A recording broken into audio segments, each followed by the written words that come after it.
on my desk in my office, I keep a small clay pot that I made in college. It's raku, which is a kind of pottery that began in Japan centuries ago as a way of making bowls for the Japanese tea ceremony. This one is more than 400 years old.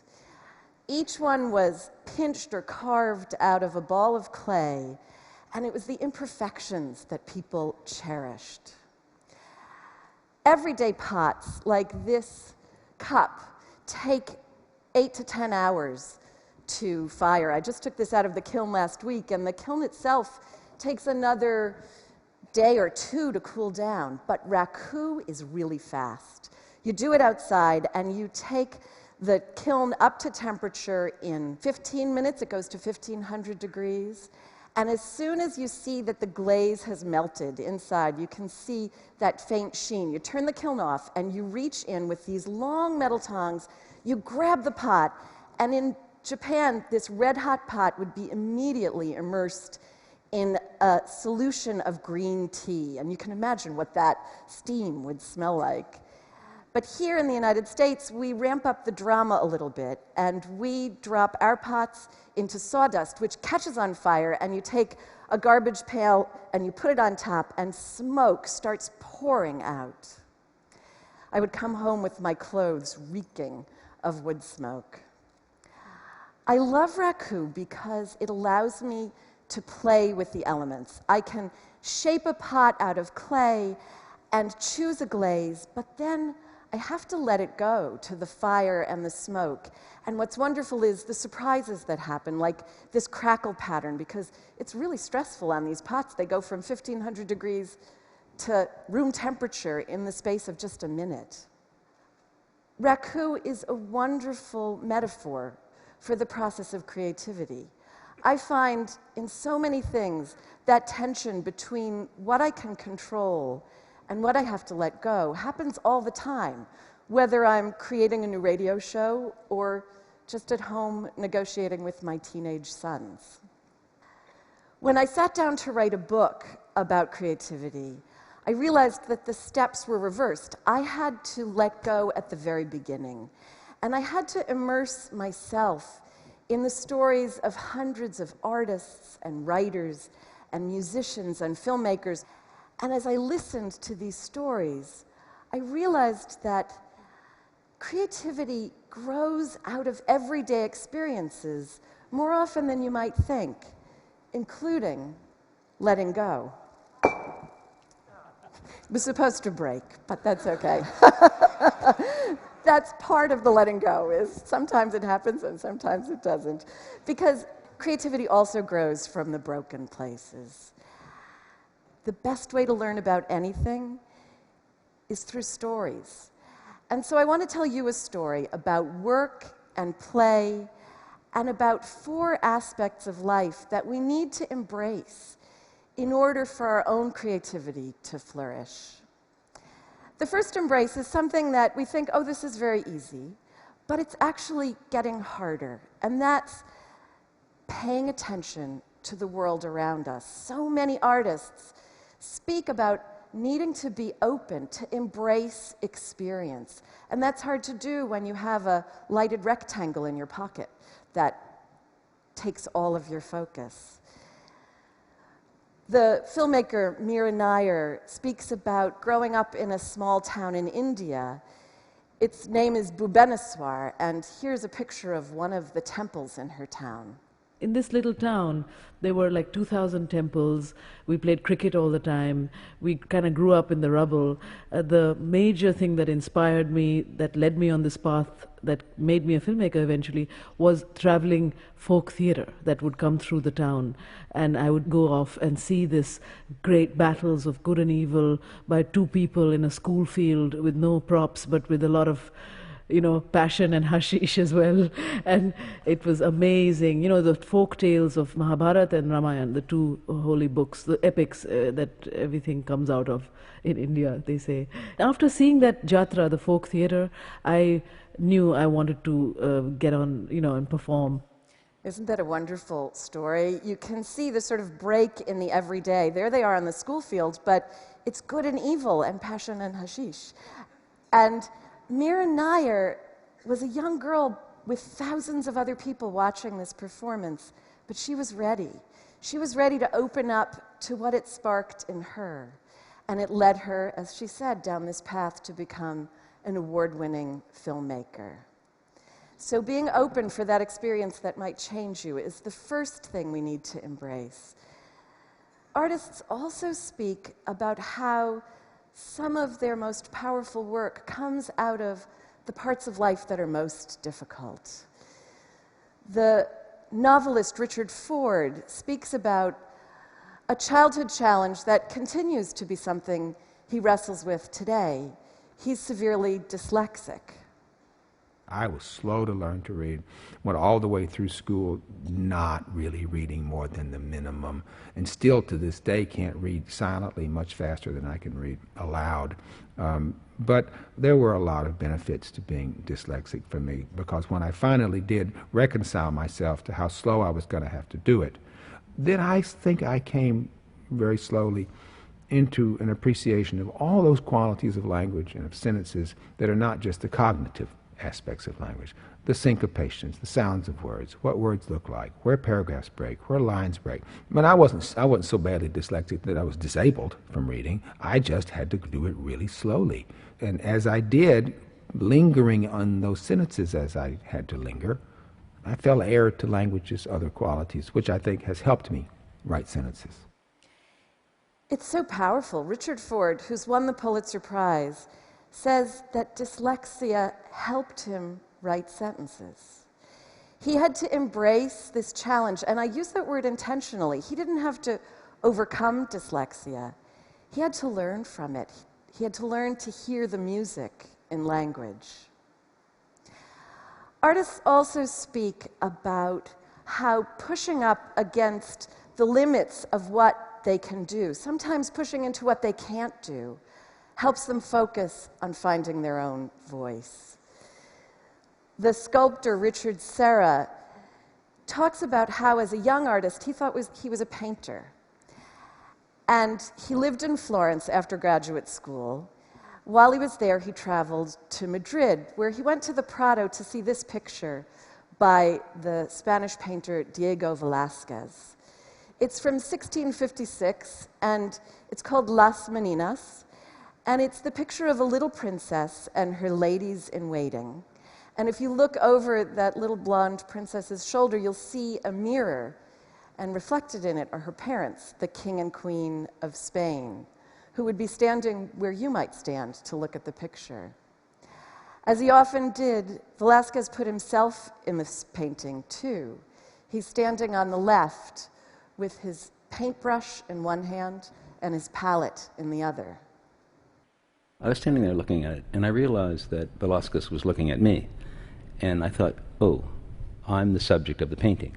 And I thought, I'm not going to be able to do that painting. I was to the point where I was using a stopwatch and painting squares out of randomness, and I wasn't getting anywhere. So I went back and dumped all my paintings in the Arno and thought, I'm going to just start playing around. Richard Serra says that so nonchalantly you might have missed it. He went and saw this painting by a guy who'd been dead for 300 years and realized, I can't do that.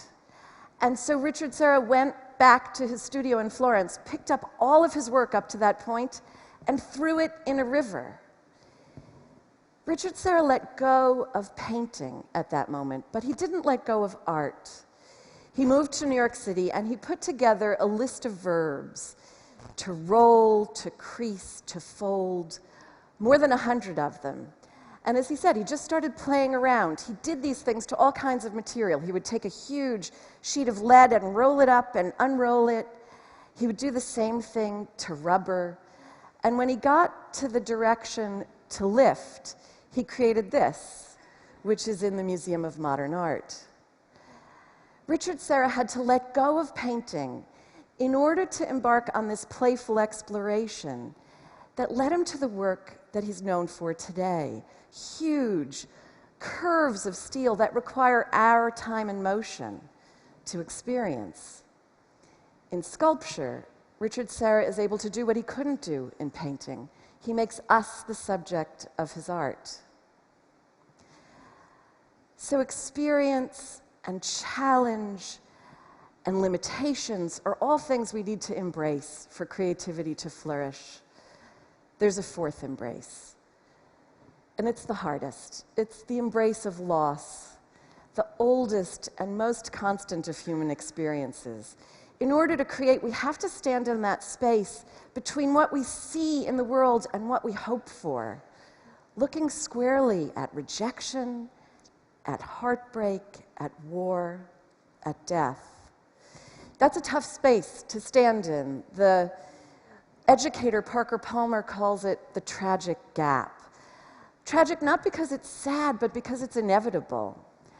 And my friend Dick Nodell likes to say, you can hold that tension like a violin string and make something beautiful. That tension resonates in the work of the photographer Joel Meyerowitz, who at the beginning of his career was known for his street photography, for capturing a moment on the street, and also for his beautiful photographs of landscapes, of Tuscany, of Cape Cod, of light. Joel is a New Yorker, and his studio for many years was in Chelsea, with a straight view downtown to the World Trade Center. And he photographed those buildings in every sort of light. You know where this story goes. On 9/11, Joel wasn't in New York. He was out of town, but he raced back to the city and raced down to the site of the destruction. And like all the other passerby, I stood outside the chain link fence on Chambers and Greenwich, and all I could see was the smoke and a little bit of rubble. And I raised my camera to take a peek, just to see if there was something to see, and some cop, a lady cop, hit me on my shoulder and said, "Hey, no pictures." And it was such a blow that it woke me up in the way that it was meant to be, I guess. And when I asked her why no pictures, she said, "It's a crime scene, no photographs allowed." And I asked her what would happen if I was a member of the press. And she told me, "Oh, look back there." And back a block was the press corps, tied up in a little penned-in area. And I said, "Well, when did they go in?" And she said, "Probably never." And as I walked away from that, I had this crystallization, probably from the blow, because it was an insult in a way. I thought, oh, if there's no pictures, then there'll be no record. We need a record. And I thought, I'm going to make that record. I'll find a way to get in because I don't want to see this history disappear. He did. He pulled in every favor he could and got a pass into the World Trade Center site, where he photographed for 9 months, almost every day. Looking at these photographs today brings back the smell of smoke that lingered on my clothes when I went home to my family at night. My office was just a few blocks away. But some of these photographs are beautiful. And we wondered, was it difficult for Joel Meyerowitz to make such beauty out of such devastation? Well, you know, ugly, I mean, powerful and tragic and horrific and everything, but it was also, as in nature, an enormous event that was transformed after the fact into this residue. And like many other ruins, you go to the ruins of the Colosseum or the ruins of a cathedral someplace, and they take on a new meaning when you watch the weather. I mean, there were afternoons I was down there, and the light goes pink, and there's a mist in the air, and you're standing in the rubble, and I found myself recognizing both the inherent beauty of nature and the fact that nature as time is erasing this wound. Time is unstoppable, and it transforms the event. It gets further and further away from the day, and light and seasons temper it in some way. And it's not that I'm a romantic. I mean, I'm really a realist. The reality is, there's the Woolworth building in a veil of smoke from the site, but it's now like a scrim across a theater, and it's turning pink. You know, and down below there are hoses spraying, and the lights have come on for the evening, and the water is turning acid green because the sodium lamps are on. And I'm thinking, my God, who could dream this up? But the fact is, I'm there, it looks like that, you have to take a picture. you have to take a picture. That sense of urgency, of the need to get to work, is so powerful in Joel's story. When I saw Joel Meyerowitz recently, I told him how much I admired his passionate obstinacy, his determination to push through all the bureaucratic red tape to get to work. And he laughed and he said, "I'm stubborn, but I think what's more important is my passionate optimism." The first time I told these stories, a man in the audience raised his hand and said, "All these artists talk about their work, not their art," which has got me thinking about my work and where the creativity is there, and I'm not an artist. He's right. We all wrestle with experience and challenge, limits and loss. Creativity is essential to all of us, whether we're scientists or teachers, parents or entrepreneurs. I want to leave you with another image of a Japanese tea bowl. This one is at the Freer Gallery in Washington, D.C. It's more than 100 years old, and you can still see the finger marks where the potter pinched it.